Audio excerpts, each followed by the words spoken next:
अगर आप SBI net banking का यूज़र नेम भूल गए हैं तो बिल्कुल टेंशन लेने की ज़रूरत नहीं है। चाहे आप एसबीआई की नेट बैंकिंग वेबसाइट पर लॉगिन करना चाहते हैं या योनो एसबीआई एप्लीकेशन में लॉगिन करना चाहते हैं, तो आप कहीं भी लॉगिन करेंगे, चाहे आप एसबीआई की वेबसाइट पर लॉगिन करें या फिर योनो एसबीआई में, तो वहाँ आपको यूज़र नेम की ज़रूरत पड़ती है। लेकिन अगर आपको अपना यूज़र नेम ही याद नहीं है तो आज की इस वीडियो में मैं आपको लाइव प्रोसेस करके दिखाऊंगा कि आपका भूला हुआ एसबीआई यूज़र नेम दोबारा कैसे पता कर सकते हैं। और वीडियो के एंड में मैं आपको ये भी दिखाऊंगा कि यूज़र नेम रिकवर होने के बाद आप इसे कहाँ और कैसे यूज़ कर सकते हैं। तो इसलिए वीडियो को बिना स्किप किए लास्ट तक आप ज़रूर देखिए। तो हेलो दोस्तों, स्वागत है आपका हमारे चैनल पर। अगर आप एसबीआई कस्टमर हैं और आपने पहले से एसबीआई नेट बैंकिंग एक्टिवेट कर रखी है, लेकिन अब आपको SBI net banking user name याद ही नहीं है, तो ये वीडियो आपके लिए है। कई बार पासवर्ड याद होता है, मोबाइल नंबर रजिस्टर होता है, लेकिन यूज़र नेम भूल जाने की वजह से लॉगिन ही नहीं हो पाता है। तो आज हम इसी प्रॉब्लम को सॉल्व करेंगे। सबसे पहले एक इंपॉर्टेंट बात समझ लीजिए, एसबीआई नेट बैंकिंग का यूज़र नेम और पासवर्ड अलग चीज़ है दोनों। अगर आपको पासवर्ड याद है लेकिन यूज़र नेम भूल गए हैं तो आपको पासवर्ड रीसेट करने की ज़रूरत नहीं है, आपको यूज़र नेम रीसेट करने की ज़रूरत है, फॉरगेट करने की ज़रूरत है। अगर आपको अपना यूज़र नेम याद है लेकिन आप पासवर्ड भूल गए हैं तो पासवर्ड कैसे रीसेट करेंगे, कैसे बनाएंगे, लिंक डिस्क्रिप्शन में मैंने डाल दिया है, आप उस पर क्लिक करके अपना पासवर्ड बना सकते हैं। तो चलिए, यहाँ पर अभी क्या है कि हम यूज़र नेम भूल चुके हैं, तो हमें अपना यूज़र नेम फॉरगेट करना है, वापस पता करना है कि हमारा यूज़र नेम क्या है। तो उसके लिए आपको क्या करना है कि सबसे पहले आप अपने मोबाइल में या कंप्यूटर में एसबीआई की official internet banking website open कीजिए या फिर आप डायरेक्ट गूगल ओपन कीजिए, फिर यहाँ सर्च कीजिए एसबीआई नेट बैंकिंग लॉगिन। उसके बाद आप सर्च कर दीजिए। तो जैसे ही आप सर्च करेंगे ना, तो सबसे ऊपर ही आपको एक वेबसाइट दिखेगी, यहाँ पर लॉगिन का ऑप्शन भी, इस पर डायरेक्ट आप क्लिक कर दीजिए। तो ये वाला वेबसाइट का इंटरफेस आपको दिखने लगेगा और इसी वेबसाइट पर आपको आना है। मैं इसका लिंक भी डिस्क्रिप्शन में दे दूंगा, आप उस लिंक पर क्लिक करके डायरेक्ट यहाँ आ सकते हैं। इस ऑप्शन पर आने के बाद यहाँ पर देखिए कंटिन्यू टू लॉगिन का एक ऑप्शन आपको ऊपर दिख रहा होगा। इस कंटिन्यू टू लॉगिन वाले ऑप्शन पर आप टाइप कर दीजिए, क्लिक कर दीजिए। और जैसे आप क्लिक करते हैं तो अब आपके सामने लॉगिन वाला पेज ओपन हो जाएगा। इस पेज पर यूज़र नेम और पासवर्ड एंटर करने का ऑप्शन है, लेकिन यूज़र नेम याद ही नहीं है, इसलिए हम डायरेक्टली लॉगिन करने की कोशिश नहीं करेंगे। नीचे आपको forget user name login password का ऑप्शन दिखाई देगा, यहीं से यूजर नेम रिकवरी का प्रोसेस स्टार्ट होगा। अभी सबसे इंपॉर्टेंट स्टेप आने वाला है, क्योंकि इसी ऑप्शन पर एसबीआई आपको अपना यूजर नेम वापस से पता करने का ऑप्शन देता है। तो आप फॉरगेट यूजर नेम ऑप्शन पर टाइप कीजिए, क्लिक कीजिए। इसके बाद ये वाला पेज ओपन होगा। यहाँ पर इस वाले ऑप्शन पर आपको क्लिक करना है। उसके बाद दूसरा वाला ऑप्शन आपको चूज करना है, फॉरगेट यूजर नेम। उसके बाद देखिए नीचे नेक्स्ट का एक बटन है, इस पर क्लिक कर दीजिए।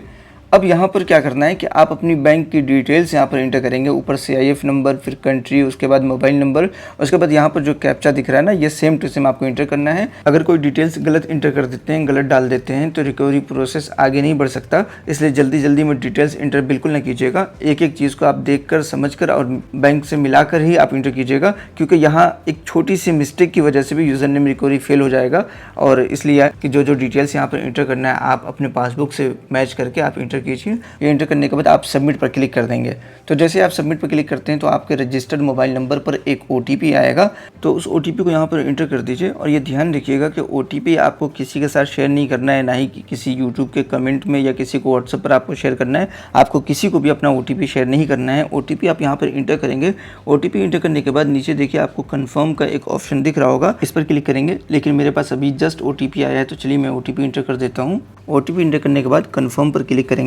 तो जैसे ही आप कंफर्म पर क्लिक करते हैं ना, तो वेरिफिकेशन कंप्लीट होने के बाद एसबीआई आपको यूजर नेम रिकवरी का रिजल्ट दे देता है। यही वो स्टेप है जिसके लिए आप वीडियो देख रहे हैं। अगर आपकी डिटेल सक्सेसफुली वेरीफाई हो जाती है तो आपको अपना एसबीआई इंटरनेट बैंकिंग का यूजर नेम दोबारा पता चल जाएगा। जैसे आप यहाँ पर देख सकते हैं, मेरा यूजर नेम यहाँ पर लिखा हुआ है। तो आप अपने यूजर नेम को केयरफुली नोट कर लीजिएगा। आप इसे सेफ प्लेस पर, सेफ जगह पर आप लिख सकते हैं, नोट कर सकते हैं, लेकिन किसी पब्लिक प्लेस पर या किसी दूसरे के मोबाइल में या किसी दूसरे के पास आप बिल्कुल भी इसे शेयर मत कीजिएगा। अब सवाल आता है कि एसबीआई यूजर नेम की ज़रूरत कहाँ पड़ती है। अगर आप एसबीआई इंटरनेट बैंकिंग यूज़ करते हैं तो लॉगिन के टाइम यूज़र नेम रिक्वायर्ड होता है, इसकी ज़रूरत पड़ती है। इसी तरीके से योनो एसबीआई भी यूज़ करने के लिए आपको अपना यूज़र नेम मालूम होना चाहिए। तो जैसे अभी आपको अपना यूज़र नेम मालूम हो गया, अब आप लॉगिन करना चाहें तो यहाँ पर अपना यूज़र नेम और पासवर्ड इंटर करने के बाद कैप्चा आप फिल कीजिए, उसके बाद लॉगिन कर लीजिए। लेकिन अगर आपको अपना पासवर्ड भी अब याद नहीं है, पहले आपने बनाया था लेकिन अब आपके जहन में नहीं है, अगर आपने लिख रखा होगा तो कहाँ आप लिख रखा है वो भी आपको वो याद नहीं है, तो पासवर्ड आप कैसे अपना नया बनाएंगे जैसे आपने यूज़र नेम तो पता कर लिया है, यूज़र नेम सेम ही रहता है हमेशा, कभी बदलता नहीं है, लेकिन पासवर्ड आप टाइम टाइम पे बदल सकता है, आपको बदलना पड़ता है, नहीं बदलेंगे तो फिर आप यूज़ नहीं कर पाएंगे। तो अब पासवर्ड आपको नया बनाना है, रीसेट करना है, तो उसके लिए आप क्या करेंगे, नीचे मैं डिस्क्रिप्शन में लिंक दे दूंगा, आप उस लिंक पर क्लिक करके आप अपना नया पासवर्ड बना सकते हैं। उसके बाद आप यहाँ पर लॉगिन करें या फिर योनो में लॉगिन करें, आप कहीं भी लॉगिन कर सकते हैं और आप घर बैठे अपने अकाउंट को अच्छे तरीके से मैनेज कर सकते हैं। आप चाहे डेबिट कार्ड मंगवाना हो, एटीएम का पिन बनवाना हो, चेकबुक ऑर्डर करना हो, सारी चीज़ें आप मोबाइल से ही कर सकते हैं, अपने नेट बैंकिंग से ही कर सकते हैं, चाहे वेबसाइट के थ्रू करें या एप्लीकेशन के थ्रू। मतलब ये कि आप घर बैठे ही बैंक के तकरीबन सारे काम कर सकते हैं, आपको बैंक जाने की ज़रूरत नहीं पड़ेगी। आप सिर्फ कैश विड्रॉल के लिए, कैश लेने के लिए या डालने के लिए आप जा सकते हैं, बाकी आपको बैंक जाने की ज़रूरत नहीं पड़ेगी। अगर आप फ़ोन बैंकिंग या नेट बैंकिंग यूज़ करते हो तो आई होप कि आपको वीडियो पसंद आया हो, तो वीडियो को लाइक कर दीजिए और ऐसे ही अच्छे और काम के वीडियोस देखने के लिए चैनल को सब्सक्राइब कर लीजिए। और अगर आपको कोई सवाल हो तो कमेंट में ज़रूर पूछिए, मैं पर्सनली रिप्लाई करने की पूरी कोशिश करूँगा। अब मिलते हैं आपसे नेक्स्ट यूज़फुल वीडियो के साथ, तब तक के लिए आप अपना ख्याल रखिए। जय हिंद।